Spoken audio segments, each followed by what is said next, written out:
नमस्कार, आप देख रहे हैं अंतर्राष्ट्रीय यूट्यूब चैनल सीवीएन न्यूज़। अगर आपको हमारा कार्यक्रम अच्छा लगे तो प्लीज़ हमारे चैनल को सब्सक्राइब कीजिए, लाइक कीजिए और शेयर कीजिए। कोरोना वायरस के नए कहर से पूरा देश एक बार फिर दहशत में है। जांच और वैक्सीनेशन के प्रति लोगों की लापरवाही और सुस्ती से देश के कई राज्यों में लॉकडाउन लगाने की नौबत आ गई। सरकार की सख्ती के बीच अचानक जांच और वैक्सीनेशन की प्रक्रिया तेज हुई है, लेकिन इन सब के बावजूद कोरोना मरीजों की संख्या में रिकॉर्ड तोड़ बढ़ोतरी हो रही है। कोरोना के कारण विशेषकर हृदय रोग से पीड़ित लोग हाई रिस्क पर हैं। ऐसे कठिन समय में हृदय रोगियों को क्या ध्यान रखना चाहिए, क्या नहीं करना चाहिए, इन सभी सवालों के साथ हमने बातचीत की देश की सुप्रसिद्ध हृदय रोग विशेषज्ञ बीएचयू कार्डियोलॉजी की पूर्व head of the department doctor Geeta Subramaniam से। डॉक्टर गीता सुब्रमण्यम ने कोरोना वायरस से बचाव के लिए हृदय रोगियों को विशेष रूप से जागरूक रहने की सलाह दी। तो आइए बात करते हैं सुप्रसिद्ध हृदय रोग विशेषज्ञ डॉक्टर गीता सुब्रमण्यम से। डॉक्टर गीता सुब्रमण्यम जी, हृदय रोगियों को कोरोना से बचाव के लिए क्या करना चाहिए? हृदय रोगियों को दूसरों लोगों से कोरोना का रिस्क बहुत ज़्यादा ही है, क्योंकि बहुत लोग सारे लोग को उम्र भी बहुत है, उनका मल्टीपल रिस्क फैक्टर्स है। स्पेशली उन लोगों को शुगर होता है, पास्ट स्मोकर हो सकता है, और कोई history of alcoholism is there, hypertension is there, so multiple risk factors are there. इसके ऊपर ही उनका उम्र तो बहुत इंपॉर्टेंट फैक्टर है। So and they get very बहुत सीवियर इन्फेक्शन हो सकता है उनको, एंड इसलिए उनको बचने तो बहुत बहुत मुश्किल भी है, बहुत आवश्यकता भी है। उसका हम क्या कर सकता है, थोड़ा अबाउट 60 द गवर्नमेंट से 60 ईयर्स के मीन साल के ऊपर बाहर इधर उधर घूमना तो भी बेटर टू अवॉइड, क्योंकि द चांस ऑफ इन्फेक्शन बढ़ जाता है। जितना लोगों से तुमको कांटेक्ट होता है उतना इन्फेक्शन हो सकता है। एंड ऑलरेडी उन लोगों को बहुत मेडिसिन भी चलता है, specially AC inhibitors, certain group of drug जो कुछ लेते हैं वो तो कोरोना का सीवियरिटी भी बढ़ सकता है। और कोई लोग तो खून पतली करने के लिए मेडिसिन लेते हैं। इन लोगों को भी बड़ी केयरफुल भी रहना होगा। And the best thing is prevention मैंने तो अवॉइड करना, जितना अवॉइड करते हैं इन्फेक्शन उतना अच्छा है। Prevention better than cure 20th century का है। प्रिवेंशन तो ओनली क्योर है 21st सेंचुरी में। सो हृदय रोगियों का चांसेस हाई है, इसलिए तो वो chance of contact with the patient को अवॉइड करना पड़ेगा। एंड इन्फेक्शन आए तो प्रॉपर ट्रीटमेंट तो होना चाहिए। उनको स्पेशल ऑब्जर्वेशन में भी रख सकता है, रहना चाहिए, क्योंकि उनको वो सीवियर अटैक हो सकता है। कोरोना वायरस संक्रमण जो है, कोरोना वायरस में जो बदलाव आ रहे हैं, इसको आप किस रूप में देखती हैं? क्या क्या क्या वायरस इस तरह के बदलाव लेते हैं? यस यस, एवरी हर वायरस तो बदला ही सकता है, क्योंकि उसका भी एक नेचुरल इंटेलिजेंस है। हर वायरस को भी नेचुरल इंटेलिजेंस है। जब इनको मालूम पड़ता है, हम तो उनका डिज़ाइन तो मालूम पड़ा, just telling not as a joke but also as a design तो हमको मालूम पड़ा, तो उनका डिज़ाइन वो चेंज करता है। जस्ट जैसा हम तो कार का डिज़ाइन बदलते हैं, कैमरा का डिज़ाइन बदलते हैं, जैसे virus also is got natural intelligence.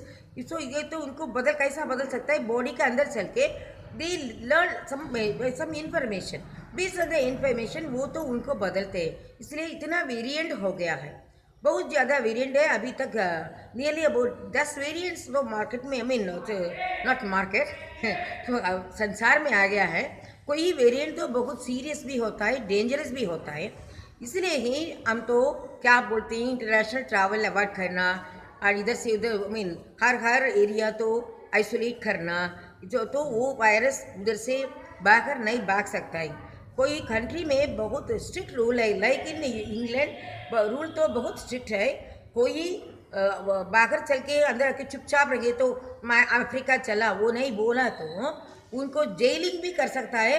10,000 pound क्या बोलते हैं उनका दंड भी हो सकता है। सो अभी तो ये तो बहुत ये महामारी है एंड इट्स वेरी इंटरेस्टिंग। ये हर 100 साल में एक महामारी होता है, 1720 में, 1820 में, 1920 में, 2020 में। एंड हर महामारी में बहुत लोग मर गया। प्रीवियस महामारी 1920 में हुआ था, वो तो स्पेनिश फ्लू हुआ था। वो तो उसके पहले डेंगू में प्लेग हुआ था, लाइक दैट। हर 100 साल में ये चेंज होता है। अभी तो वातावरण में बहुत चेंज हो गया because environmental pollution as well as because of the global warming. नया नया वायरस, पावरफुल वायरस एमर्ज होता है। अभी तक हमने नहीं देखा ये कोरोना वायरस इतना, क्या बोलते हैं, versatile virus. I will say it is very versatile, very highly capable. It is capable of affecting कुछ भी population, whether Indian or people outside, all get equally affected. Maybe Corona has got a socialism in its approach. It is living with the same happiness in African hot conditions as well as the cold conditions of world. So that is why a little difficult to control this virus. And you may आप पूछ सकते हैं इतना variant है तो vaccine काम करता है नहीं काम करता है। वैक्सीन तो it is a basic common design is there इसको, वायरस को। सो इसीलिए वो तो थोड़ा क्रॉस इम्यूनिटी हो सकता है। एंड इवन वैक्सीनेशन के बाद इन्फेक्शन हुआ तो उसका भी परेशान नहीं करना, क्योंकि the death chances come. Specially बूढ़ा लोगों को वैक्सीनेशन बिल्कुल करें तो उनका इम्यूनिटी इम्प्रूव होता है, इसलिए उनका चांस ऑफ डेथ और मर जाने का चांस कम है। एंड जितना लोगों को हम वैक्सीनेशन जल्दी जल्दी करता है उतना सोसाइटी में भी ये क्या बोलते हैं हर्ड इम्यूनिटी बढ़ जाता है और इन्फेक्शन कम होता है। And because the virus has got many design, तो इस वायरस तो हमको थोड़ा चैलेंज देता है, वेरी अनयूजुअल चैलेंज देता है। Thank you. इसी किसी भी रोग का जो वैक्सीन होता है वो उसी रोग का वायरस होता है, क्या ये बात सही है? बहुत सही है, बहुत सही है जी, बहुत सही है। तो इसके बारे में आम जनता को ये बता दीजिए कि जो रोग के वायरस होते हैं उसी को कमजोर करके बॉडी में इंजेक्ट किया जाता है। यस। तो उसके बारे में थोड़ा सा। क्यों, अभी तो मालूम है ना, पोलियो वायरस को एटेन्युएशन बोलते हैं। एटेन्युएशन मीन्स वो वायरस का पावर कम करके फिर देते हैं। देने से तो वो अंदर चलता है, हमारा बॉडी वो रिकग्नाइज करता है वायरस को, ये तो दुश्मनी है सोच के उसका एंटीबॉडी बनते हैं। जब पोलियो वायरस, रियल वायरस हमको अटैक करे समय बॉडी को ये एक डिजाइन है, बॉडी बहुत इंटेलिजेंट है। हमारा बॉडी हमसे भी इंटेलिजेंट है। कैसे बोल सकता है तुमको ये फूड आइटम क्या नहीं मालूम, सारा संसार में नहीं देखा। I am just telling you example. ये फूड आइटम तुम कंज्यूम करे तो भी बॉडी को मालूम है इसको कैसा ब्रेक डाउन करके प्रोटीन, कार्बोहाइड्रेट, मिनरल्स बन के बॉडी में टेकअप करना। सो हमारा बॉडी हमसे बहुत इंटेलिजेंट है। तो हमारा बॉडी एक बार एक वायरस को एक्सपोज हुआ तो उसका डिजाइन का वो मेमोरी बॉडी में होता है। इस पे we have got 2 type of cell, T cells and B cells. ये तो दीज आर द सेल्स, तो थोड़ा इम्यूनोग्लोबुलिन क्रिएट करने वाला तो बी सेल है। टी सेल तो सेल इम्यूनिटी बोलते हैं। अभी टीबी है तो टीबी को सेल इम्यूनिटी वेरी इंपॉर्टेंट। वैसा हमारा बॉडी एकदम एक वायरस को तुम एक्सपोज करो तो उनका डिजाइन वो पकड़ लेते हैं उनके मेमोरी में। So automatically body reacts to the virus. So इसीलिए ही एक बार ठीक हमेशा कम क्यों क्या करते हैं, 3 बार क्यों पोलियो वैक्सीन देती है, क्योंकि improvement of the immunity level. एक बार दिए तो थोड़ा एंटीबॉडी होते हैं, तीसरी बार करें तो उनका बॉडी में स्ट्रांग इम्यूनिटी होता है। इसलिए मतलब बूढ़ा वो आदमी को हम क्या करते हैं, निमोनिया तो कॉमन प्रॉब्लम है ओल्ड बूढ़ा लोगों का। सो वो निमोनिया के लिए हम तो उनको न्यूमोकोकल वैक्सीन देते हैं और वैक्सीनेशन इन्फ्लुएंजा वायरस देते हैं। अंदर हेपेटाइटिस बी वायरस पहले डॉक्टर को हेपेटाइटिस बी वैक्सीनेशन करते हैं। सो वैक्सीनेशन तो एक क्या बोलते हैं, इससे बून, इससे वरप्रसाद है।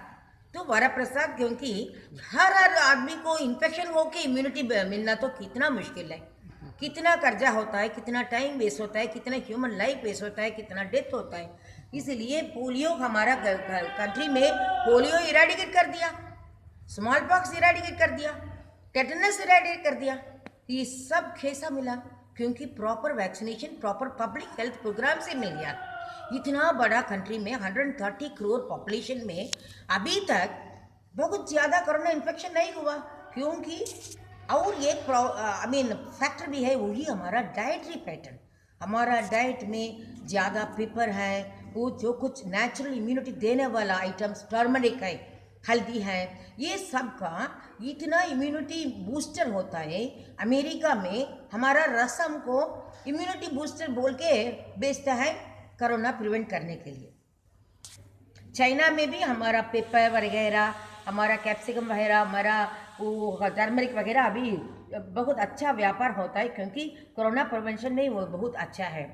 सो ट्रेडिशनल डाइट, हमारा ट्रेडिशनल डाइट सब इन्फेक्शन को बंद करता है। और आपको मालूम है हमारा बड़े वाला घर में क्या बोलते हैं, अंदर घर के अंदर आने समय हाथ साफ करो, फीट साफ करो, सब करो, और सुबह में फर्स्ट क्लीन बात ले लो। कोई बात लिया तो उनके बगल में नहीं चलो, क्योंकि उनको हम पहले सेंचुरी में ऐसा कुछ हुआ था, बहुत बड़ा बड़ा महामारी होके मर गया, फिर वो तो इवॉल्व कर दिया। So apart from vaccination, we should also be clean, we should be having social distancing, we should have good traditional food habits, and then avoid a handshake, and that is why we always say namaste. If you say namaste, you can say namaste to corona infection. Thank you. If you shake hands, you forever shake hands with corona and get more the infection and death. That is why in UK people could not stop handshaking. In other countries they could not stop handshaking. There's a habits die hard. जो कुछ habit 5 साल में आता है, बोलते हैं तो till the last point of life वो तो हमारे साथ बढ़ता है। इसलिए हमारा habits, हमारा traditional food, हमारा traditional way of cleanliness, social distancing, ये सब का ये क्या बोलते हैं इम्पोर्टेंस देने के लिए, हाईलाइट करने के लिए कोरोना आया।